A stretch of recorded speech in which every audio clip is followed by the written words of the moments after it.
ndagusuje kandi ngwifurije kugira ibihe byiza wowe ukurikira gahunda za Kigali 250 nshene kugeza amakuru atandukanye y'imyidagaduro ndetse na breaking news zitandukanye za hano hirya iwacu mu gihugu cy'u Rwanda. Abasore n'inkumi 17 bafatiwe mu rugo i Kigali bahinduye akabari by'umwihariko barenze no ku mabwiriza ya COVID-19. Polisi y'u Rwanda kufatanya n'inzego zibanze muri Kicukiro mu murenge wa Kagarama akagari ka Kanserege bafashe abasore n'inkumi 17 bakoze ibirori bya house party barenze ku mabwiriza yo kwirinda COVID-19. Abasore n'inkumi bateraniye mu rugo mu ijoro ryo kuwa 9 Mutarama 2021 bavuye mu duce dutandukanye two mu mujyi wa Kigali. Bafashwe nyuma yuko abaturage batanze amakuru abafashwe bari biteretse amacupa y'inzoga bamwe muri bo banasinze. Meya w'akarere ka Kicukiro Umutesi Solange yanenze urubyiruko havuga ko kuba rwarenze ku mabwiriza yo kwirinda COVID-19 ari ibintu biteye isoni mu gihe harundi rubyiruko ruri gufatanya n'ubuyobozi mu kurwanya COVID-19. Mu magambo yati urubyiruko rwarenze ku mabwiriza ni ibintu biteye isoni, ni ibintu bibabaje, uko bameze, uko baraye muri izi nzoga ni ibintu bigayitse. Ni mu gihe dufite urubyiruko rufatanya n'abaturage n'ubuyobozi kugira ngo amabwiriza yubahirizwe, hari abandi barimo bacungana n'ubuyobozi kugira ngo barenge ku mabwiriza. Umutesi yashimiye abaturage bafashije inzego zibanze gutanga amakuru ndetse ashimangira ko bazakomeza gukurikirana abarenze ku mabwiriza yo kwirinda coronavirus. Umuvugizi wa polisi y'u Rwanda CP Jean Bosco Kabera yavuze ko polisi itazihanganira abantu bose bakorera ibirori mu ngo. Naho yagize ati ibintu byo gukorera ibirori mu ngo ni ikibazo gikomeye cyane, kandi nubwo polisi itabiri ku rugo rw'umuturage bamenye ko abaturage iyo baduhaye amakuru turaza tukabikurikirana. Aba bantu nubwo baba bazi ko bikingiranye bamenye ko hari abantu baturanye bababonye basohoka bazajya babivuga tubikurikirane.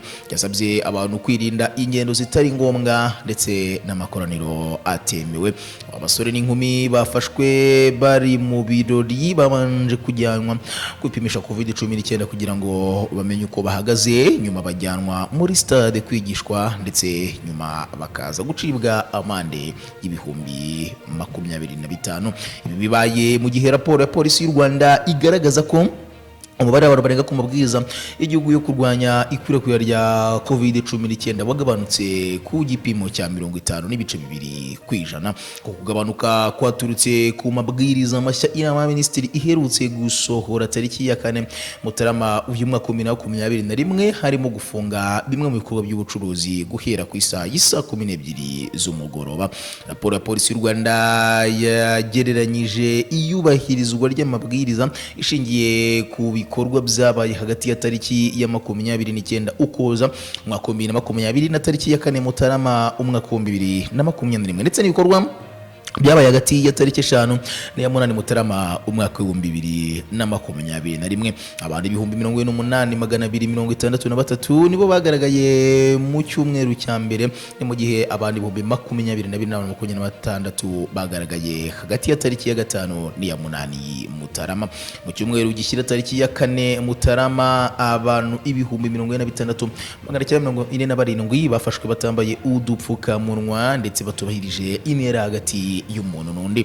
Ni mu gihe hagati ya tariki ya 5 n'iya 8 bari 23,467, imodoka 616, moto 415 n'amagare 285 byafashwe muri icyo cyumweru ubwo habaga ibikorwa byo kugenzura abatubahirije amasaha yo kuba bageze aho bataha, abatambaye agapfukamunwa neza n'abatubahirije intera hagati y'umuntu n'undi. Hagati ya tariki ya 5 n'iya 8 Mutarama umwaka 2021 umubare w'imodoka, moto n'amagare byagabanyutse bigera ku 162,177 na 40.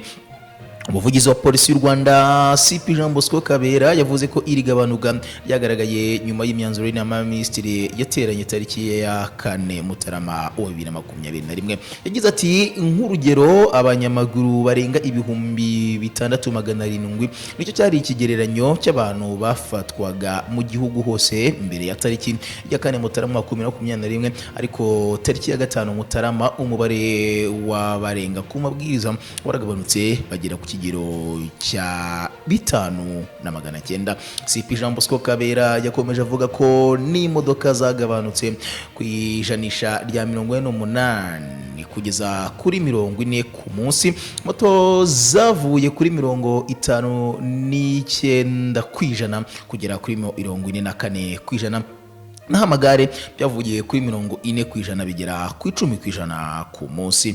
Yavuze ko ahanini byaturutse ku gufunga bimwe mu bikorwa by'ubucuruzi kugera ku isaha y'isa 12 z'umugoroba.